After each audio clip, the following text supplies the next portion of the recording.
our liquidity providers suggest the dollar price of gold would have to be pegged, even if they fractionally back their dollar a little bit closer to, say 4% of GDP or whatever. But it has to be $3,000. But that in itself would force a huge rally, global rally. And this would make it also impossible to block silver from breaking out of its current cap range, likely requiring a minimum price of $50 per ounce. It is a safe haven metal. Gold and silver markets demonstrated exceptional performance in 2024, with precious metals recording significant gains amid evolving economic and geopolitical conditions. Gold achieved its strongest annual performance since 2010 and established 40 new all-time highs. The metal peaked at $2,780 per ounce on October 30th, surpassing the inflation-adjusted record of $2,689 set in 1980. This remarkable performance positioned gold ahead of traditional investment vehicles, including U.S. stocks, bonds, global treasuries, and commodities. Silver maintained a strong trajectory despite not matching gold's record-setting pace and concluded 2024 at $28.91 per ounce. The metal's performance was supported by unprecedented industrial demand and a substantial supply deficit of 182 million ounces, marking the fourth consecutive year of supply shortfalls. The gold-to-silver ratio exceeded 88-1, significantly above the historical average range of 40-1 to 60-1, suggesting potential undervaluation of silver relative to gold. Market expert AndrewMaguire attributes precious metals' robust performance in 2024 to increased safe haven demand from central banks and institutional investors. He anticipates this trend will intensify in 2025, with gold strengthening its position as a monetary metal while silver benefits from dual drivers: growing demand from green technology applications and rising safe haven interest. The Federal Reserve's monetary policy shift toward easing in late 2024 provided additional support for precious metals. The prospect of lower interest rates enhanced the appeal of non-yielding assets like gold, particularly in an environment of persistent inflation concerns. Market observers anticipate further rate cuts in 2025, potentially sustaining the positive momentum in precious metals markets. Maguire's analysis suggests that despite public caution, institutional investors are positioning themselves for potential significant price appreciation, with gold possibly reaching $3,000 by the end of the first quarter 2025. Make sure to tune in for our expert analysis. Don't miss out on future content. Hit the subscribe button and turn on notifications to stay in the loop.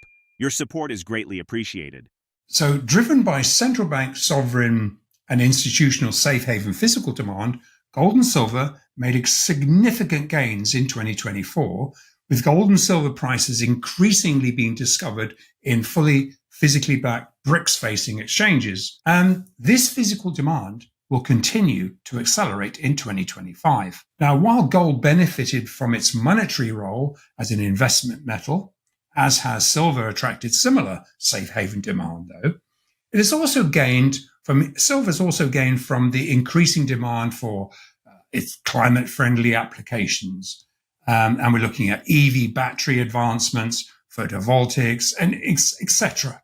There's a ton of it, but it also has been attracting safe haven demand, which is why sometimes we're seeing silver counterintuitively rising alongside the dollar. Now, it is tightness in physical supply at current prices, that will force gold and silver to break out.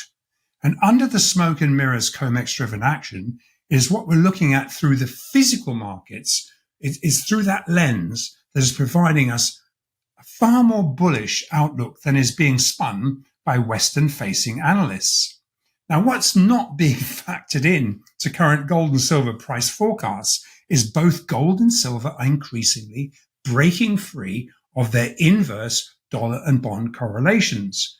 So rising bond yields resulting from impossible to justify rising debt levels into a wrong-footed Fed, and I'm surprised there hasn't been a buyer strike yet, and the unknown effect of Trump's upcoming tariffs, again, uncertainty, they're accelerating these dislocations as safe haven demand is these US treasuries and dollars are being converted into gold. Yet the old guard Western-facing analysts relying on historical correlations to keep on going regardless, blinkered to what's going on, see rising bond yields and a rising dollar as limiting gold's upside, because none of them have a view into where real physical prices are being discovered. And if they do, they're deliberately trying to spin it down. For example, while still bullish on gold, at the open of January trading, Goldman Sachs pushed out its 3,000 gold price projections for 2025 out to 2026, based solely on synthetic market expectations that a rising dollar and bond yields will cap gold from rising to $3,000 in the short term.